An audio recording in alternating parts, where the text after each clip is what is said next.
And of course, one of the first things we need to do is to start generating ideas off of the texts. How do these texts like resonate within us? What do they remind us of? What does it make us think of? What can I write that will be just like Gail Gibbons? Yesterday I was talking about ice hockey, and I love Gail Gibbons to be able to write about ice hockey because she does these great things with her books. And I would use her book as a mentor to start generating ideas of how I might be able to write that particular book. If I look at my basketball book, which is absolutely fabulous, there is such sophisticated writing going on in this book. She writes a narrative. She tells us about her passion. She also has captions and diagrams in here. This little tiny book is so chock full of sophisticated information that we can use as mentor writers for our students, that our students can write like this. So generating ideas, that first week of it, which usually, and this is real important for you to know, like in the personal narrative, the launching unit, you have 5 generating ideas lessons. 5. But now it comes into the art of the teacher. You might not want to do all 5. You might only want to do 3 and spend 2 days on one particular lesson because you know your student's going to take some time for them to think about those ideas. So you may have all of these lessons there, but you, as the professional, as the person who's in that classroom, have to decide which of those lessons you're going to do. You may choose to do all 5. You may choose to say, because of my community, or because they're unfamiliar with this, or because I think it's a little bit too sophisticated for me, you may decide to do 3 of them and stretch it out. That has to be your decision. Again, art of the teacher. You have to really decide how that's going to work in your life. Questions on that? Okay. Once we do our generating ideas, we look into it, we select. Remember, we were talking about there's one day, which I absolutely love because they have to go back into their notebooks. They have to reread their generating ideas, all of their seeds, and then they have to decide which one do I want to spend the most time with? Which one do I have the most to write about? Which one do I want to put out there right now and really have an audience who's going to be exposed to my story? That's the selecting day. From selecting, we go right into collecting or research or nurturing the seed. And we talked about the different ways that that can happen. Again, if I was writing about ice hockey, I might go ask my son Jeff about everything he knows about ice hockey and his passions, his mentors, the people that he most wanted to skate like. I might go to my son Brian and ask him, why did you hate it so much? To kind of get a different perspective, like what was the bad side of it? I might read some books or get Sports Illustrated, but that's all that nurturing of the seed. What else do I want to know? So again, when you think of a unit of study, they're like richly and deeply immersed in a topic that they want to learn more about. Even if I was an expert on it, maybe I wanted to do it on running, and I wanted to really learn more about running, even though I know a lot about it, well, now I can spend time learning even more, expanding my knowledge, or really showing my expertise about this topic. So even, it doesn't necessarily have to be a topic that they don't know anything about and you want them to learn more about. It can be a topic that they absolutely know a lot about and you want them to spend a lot more time with it. I understand that as far as non-publishing, as far as writing about a subject, but if you're doing a small moment or a personal narrative, what would be your collecting? What would you be doing at this stage? For a small moment or for personal narrative or something like that, if I was going to write something about a memory, maybe growing up, we were talking about, like, you had great memories with your daughters and everything. If I was to think about that, and I want to collect more about it, I might sit and think and look at pictures from that time and think about and start listing all the places or things we did. I might go to people who were a part of it and ask them their memories about it. What do you remember most? I might look at where we went on vacation and kind of describe that. I might sit and close my eyes and think that moment when I learned how to swim or how to ride waves. What was I thinking? What was I feeling? What was I seeing? What was I smelling? What was I tasting? What do I remember? So that's that collecting. It's kind of like really immersing yourself in that moment and thinking, how many ways can I remember it? So that's the collecting of it, or nurturing the seed.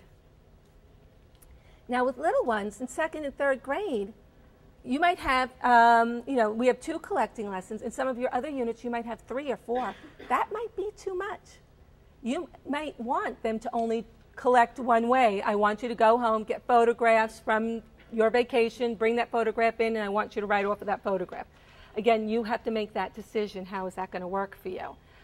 There's just 2 collecting lessons here, which for the launching, and that's a good amount. That's a nice way for them to spend time and think more deeply about their particular topic. Then we go into drafting, and drafting is really, as Katie would Ray say, what kind of a container am I going to put all this writing in? What's it going to look like? Is it going to be shaped like a Gail Gibbons book? And I'm going to include maybe a little story about my passion, but I'm also going to inform you a lot about it. So if I did ice hockey, I might tell you about Jeff's game, but I might have diagrams of the ice rink. I might have everything labeled as far as players. I might explain what the blue line means, or the goalie circle. I might let you know all of that. So the container might look like that. It might look like something like Lois Lowry's book, which is a photo essay, where we just take a picture and we write off of a picture. So maybe that's how my container is going to look. That's what my product is going to look like. Maybe it's going to be a diary format. Maybe it's going to be one story about one moment.